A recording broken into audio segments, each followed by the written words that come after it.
Our next speaker is another distinguished person. All three of you are. David Bedein. I don't know how many of you know David's work.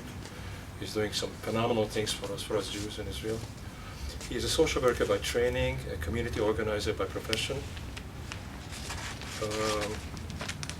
a writer and an investigative journalist. In 1987, he established the Israel Resource News Agency, whose offices are in the Betagron building, International Press Center in Jerusalem. He serves as the director of the Center for Near East Policy Research. Mr. Bedein has also reported for news outlets such as CNN, Radio, Makor Rishon, Philadelphia Inquirer, Jerusalem Post, the Jewish World Review.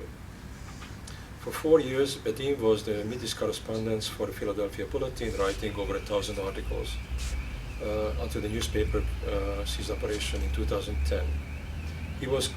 He covered attempts at Middle East negotiations concerning Israel in Oslo, Ottawa, Shepperton, the Y Foundation, Annapolis, Geneva, Nicosia, Washington, D.C., London, Bonn, and Vienna.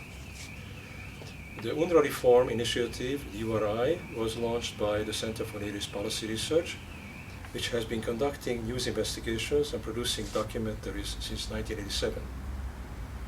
Much of David's current work involves documenting how UNRWA runs schools, teach hatred, armed violence toward Jews, and the ideology of occupying Eretz Israel. David is also a very well-respected lobbyist at the Knesset. Sarah, when you spoke about David being received like royalty in London, I've seen something similar when David entered the office of one of the Havrot Knesset. David. Thank you.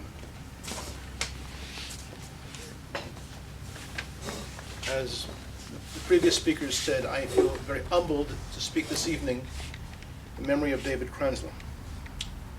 David Kranzler comes from an incredibly small group of Jews whose life work was based on one mission: to learn the lessons of the mass murder of 6 million Jews and to apply them. With the passing last year of Elie Wiesel, the last of that generation we knew, who wanted to warn Jews to be ready of all possibilities, is now no longer with us. Not only a matter of survivors not being with us, but the people who wanted to take the lessons, and that's the lessons for our children. Now, there are some secularist scholars of Holocaust history who do not like the adage that in every generation there are those who want to rise to kill the Jews. Ela shebechol dor v'dor omdim aleinu l'chalotenu. Yet this is the case. To deny that is not only to deny the Holocaust, but to deny every aspect of Jewish history. From Thy Brother's Blood by David, which I studied 30 years ago as I pioneered my office, we learned that Orthodox Jews stood up as the group of Jews whose tenacity to rescue fellow Jews never left them. Reading the accounts of Jews who actually fought rescue, fought escape, fought bribery missions, and David Kranzler reports it in this and all his other books, is rather amazing. But that's what happens when people don't do things with a sense of Mesiras Nefesh, or the most important word he uses, arivus. Arivut, as we would say in modern Hebrew. Kol Yisrael arivim zeh lezeh. The musar that Jews would use to try to avoid help from people who were not so nice. How many Jews were condemned? Jewish organizations were condemned for wanting to work through Franco. And now, only now do we know from a recent manuscript, by the way, he mentions here, David mentions here that Franco is credited with saving up to 100,000 Jews. That Golda Meir, in the last year of her life, in the last year of Franco's life, she mentioned that she confided in Franco that the Mossad knew, and with the early stages of the Mossad knew that he came from Jewish lineage, and that his rescue operation pushed that button. I don't know if Rav Kranzler knew that, but that's something that Golda said to a very respected correspondent. Another message from Rav Kranzler was that sentiments and emotions, crying in front of Congress people, is not what's going to get you what you want. But that cultivating tactics and allies in the right places would be the way to go. I read this book as I had one seminal, important, long meeting with Hillel Cook, a.k.a. Peter Bergson, and who said to me, that the way in which Jews can be saved is not necessarily through other Jews, but through prominent non-Jews whom you can activate. And I can remember Rev. Kranzler advising the early days of the Soviet Jewry movement to get yourselves allies in the American political establishment to work with you, because nobody else will. And one of the lessons of what happened a generation ago is how many people are against you when you're doing the right thing. And look at the Soviet Jewry movement. With Baruch Hashem, in hindsight, it won. It succeeded. But look what we were up against when David came to meet the group of a very depressed small group in New York. We were opposed by everybody.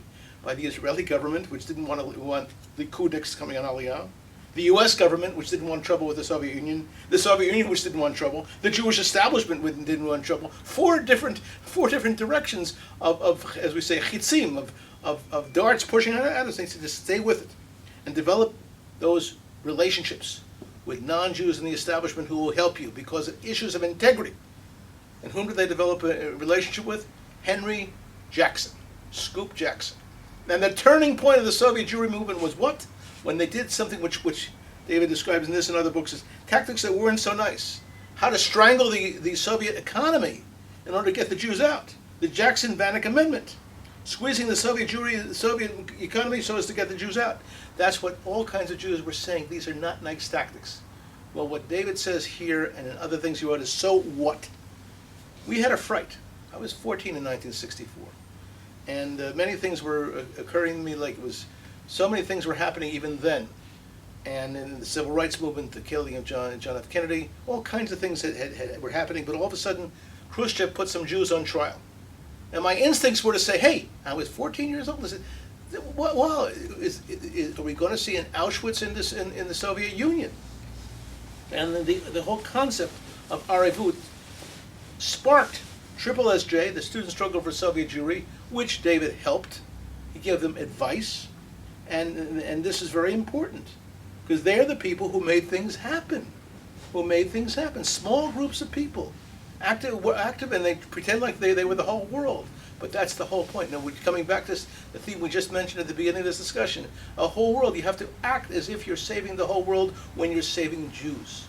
And that's it. And that's what we're talking about here. And what in his books, he mentions the difference between Orthodox and non-Orthodox Jews in terms of the issue of Arevut. I don't know if that's applicable today. Today, when we have a situation of the PLO coming out with schools and a school curriculum, which clearly talks about the eradication and the extermination of the Jews, this is not causing tidal waves, not within the Reform, not within Chabad, not within any Jewish group that can be identified. Because, it's there. It's not us yet. Tragically, what needs to happen is there needs to be a call to close their schools down, to stop the U.S. and Israeli funding of their schools. But that's not nice. Not what they call politically correct. But the transparent PLO plan, just as the Nazis were not anything but, they were clearly transparent, is to arrange for thousands of brainwashed children to die in the next round of fighting, and to blame the Jews around the world. And the next step of planned violence against Jews in every corner of the world will be ferocious, because Jews are sitting back and watching it.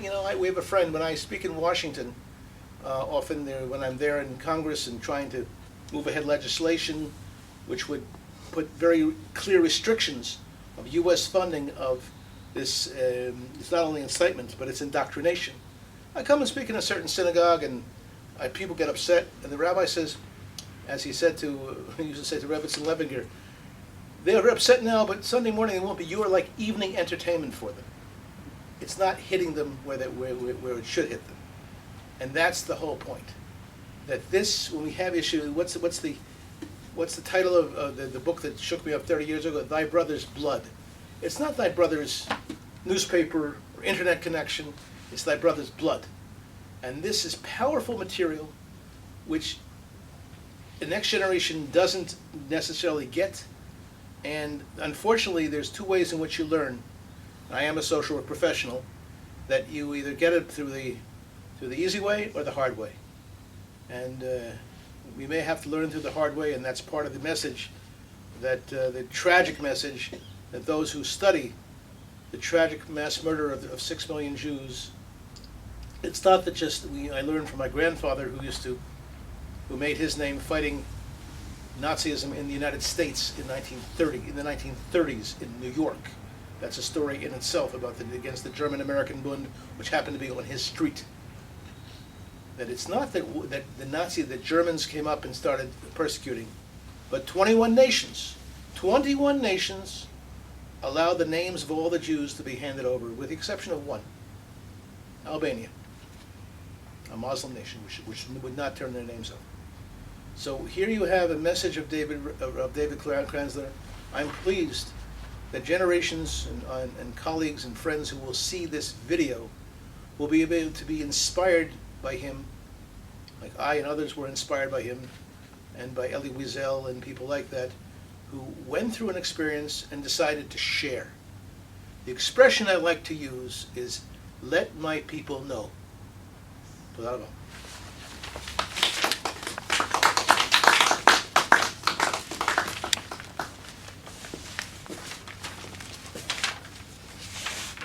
Thank you very much, David.